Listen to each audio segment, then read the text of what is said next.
2,700 years ago, there was a city with aqueducts, more advanced than those of Rome, built 600 years earlier. Nineveh was an urban machine powered by engineering that defied the physics of its time. Its total area spanned about 7 kilometers, surrounded by monumental walls 30 meters high, making visitors feel like ants before stone giants.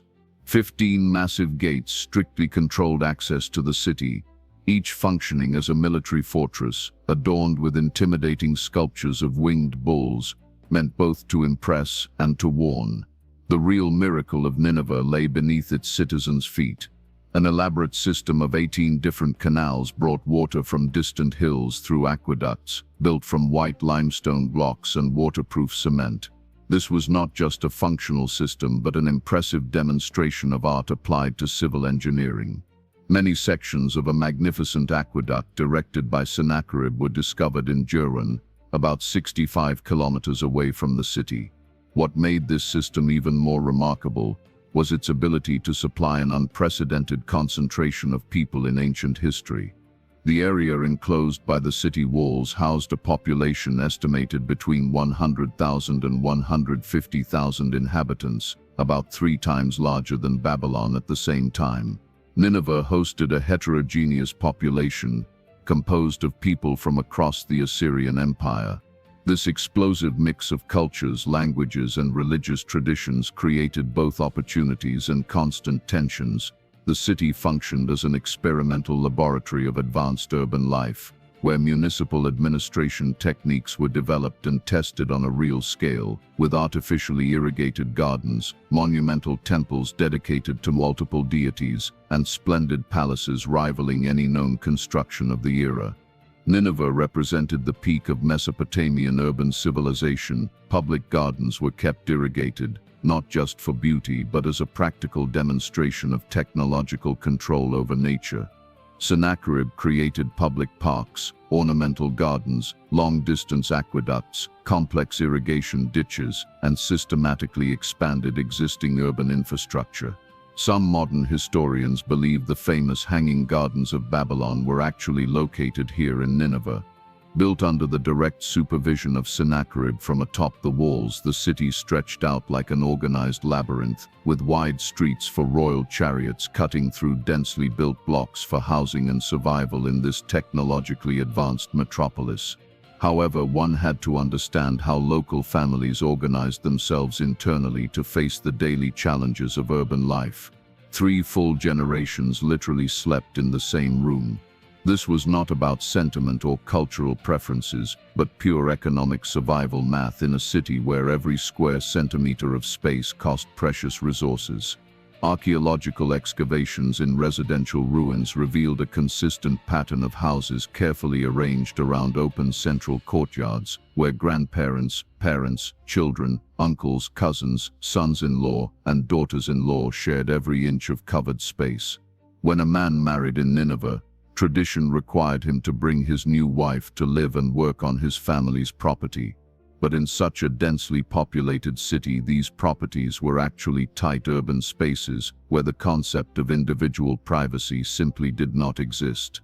Every residence discovered functions simultaneously as a home and productive micro-factory. Daily objects found systematically show clear evidence of domestic production: complete looms for weaving, ovens for baking bread, large water jars and underground storage pits for preserving grain, oil and other essentials during scarcity. The head of the family, traditionally the oldest living male, held absolute control over all group resources. He made all important decisions: food distribution, labor task assignments, marriage approvals, and financial management. When this patriarch died, the eldest son automatically inherited full authority over the entire extended family. These extended families weren't a cultural choice. They were a brutal economic necessity in a metropolis where basic resources were costly, and multi-generational cooperation often meant the difference between survival and total failure. Women had specific yet essential roles. They oversaw all domestic food production, cared for children and the elderly, and often ran small family businesses to supplement income. Children contributed economically very early. At age 5, They helped with simple tasks, and by 10 they had mastered basic trades to earn money. Education happened entirely at home, with practical knowledge passed down from generation to generation through demonstration and supervised practice. Sleeping was a logistical puzzle that required careful planning. Many people shared a small room, sleeping on simple mats on packed dirt floors. In winter, everyone huddled together for body warmth. In summer, entire families moved to the rooftops, where the night wind offered relief from daytime heat. Nineveh's markets worked like a modern stock exchange, without any government regulation or legal protection for inexperienced investors. Basic commodity prices fluctuated wildly depending on whether trade caravans arrived on time or weeks late. In this environment, well-informed merchants could grow rich overnight, while ill-prepared traders lost everything in a single bad transaction. The Assyrians smartly adopted and adapted the sophisticated Babylonian banking system for their urban commerce. It worked surprisingly modern. You deposited silver or precious metals with an established banker and received a baked clay receipt. This clay receipt functioned like cash. You could travel to a distant city, present it to a local banker, and receive the equivalent amount in silver, literally the first fully documented international banking system in human history. Long-distance trade specialists controlled complex routes linking Nineveh to distant Arabia, wealthy Egypt, and mountainous Anatolia. Gold and perfumes from southern Arabia, fine linen and glassware from Egypt, gold and delicate jewelry from Phoenicia, fragrant cedar wood from Lebanon, and treated hides and forged iron from Asia Minor arrived through highly organized international trade networks. Local artisans in Nineveh formed strictly organized guilds by craft. Blacksmiths, potters, weavers, carpenters, and jewelers occupied separate, clearly designated streets in the complex urban market system.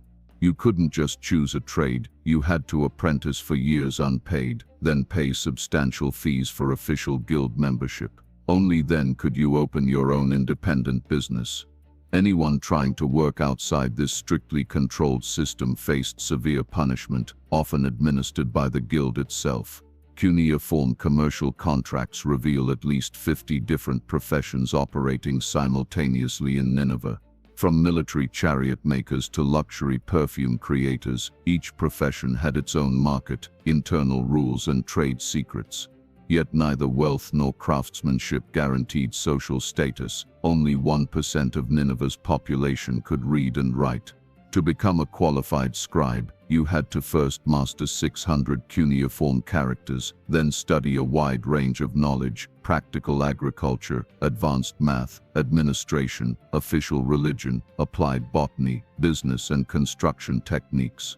This education happened in the Aduba, or tablet house, where students dedicated their lives to study from dawn to dusk. Students were exclusively sons of nobles, high-ranking clergy, and wealthy merchants. After intense supervised training, they received the official title of Dub, literally tablet writer in Sumerian or Tufar in Akkadian. A detailed list of scribes' names found in excavations documents how they were directly responsible for copying and editing the thousands of literary, scientific, and administrative works collected by King Ashurbanipal in his royal library.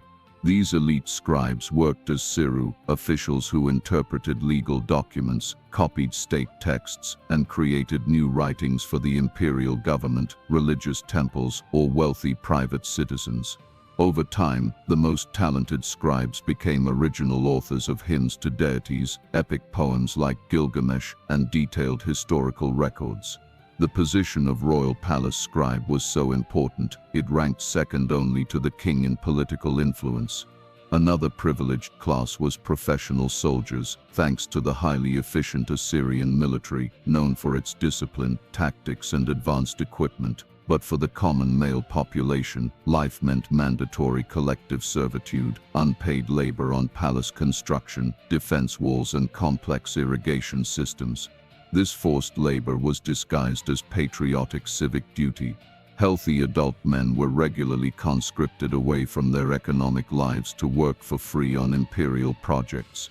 Refusal meant imprisonment, heavy fines, or even public execution. Even educated scribes and trained soldiers were subject to an even higher power that controlled every aspect of daily life in Nineveh. This power didn't come from politics or academia, but from a religious system that governed every decision, every economic activity, every moment of existence. Imagine not being allowed to eat, work, or sleep without specific permission from invisible divine forces. The Assyrian religion was a system of social control based on multiple gods representing the sun, moon, and visible planets. Their priests used advanced astronomy to precisely calculate ritual times based on celestial movements. Temples in Nineveh were economic and political power centers. Sennacherib personally oversaw the building of elaborate temples to Sin, Nergal, Shamash, Ishtar, and Nabu, each with specialized priests, detailed rituals, and strict demands every citizen had to follow. Temples also functioned as banks, food warehouses, and loan centers. Failure to meet religious obligations could result in being cut off from the food supply, effectively sentenced to starvation in a city that relied on complex logistics to feed over 100,000 people. Daily rituals were legally required of all urban citizens, regardless of class. Morning offerings, food purifications, work prayers, and nightly protection rituals were mandatory. Archaeology confirms every home had a permanent altar for these religious duties, regardless of wealth. During astronomically calculated festivals, the entire city halted economic activity for multi-day events involving public processions, collective sacrifices, and communal banquets funded by temples. Until one day, a lone foreigner brought a radically different message that shook this ancient religious system. Jonah arrived in Nineveh, like any other traveler passing through the 15 monumental gates. But he carried no goods or services, only a prophetic message that would fundamentally alter the world's largest metropolis. Jonah 3:4 records, "Yet 40 days, and Nineveh shall be overthrown." The Bible describes Nineveh as a city so vast it took 3 days' journey to traverse, matching what modern archaeologists discovered. For the message to reach everyone, it had to spread via Nineveh's existing communication systems. Jonah 3:5 says the people believed God, proclaimed a fast, and dressed in sackcloth from the greatest to the least. In a rigidly hierarchical society, this uniform response across social classes was extraordinary. Even the king of Nineveh rose from his throne, took off his royal robes, covered himself in sackcloth, and sat in ashes. For an Assyrian monarch, a divine representative on earth, this was a revolutionary political act. He issued a decree, Jonah 3:7, for humans and animals alike to fast completely, showing his complete control over all city life. Jonah 3:8 adds, men and animals should be covered in sackcloth, cry out to God, and turn from their evil ways. This mass fast visibly shut down Nineveh. Markets emptied, workshops stopped, food and water distribution ceased voluntarily. Even though the 18 aqueducts still flowed, no one drank. Underground food stores remained untouched. Jonah 3:10 says God saw their repentance and withheld his judgment. 40 days later, Nineveh still stood, but something had changed forever in the collective conscience of the ancient world's greatest city.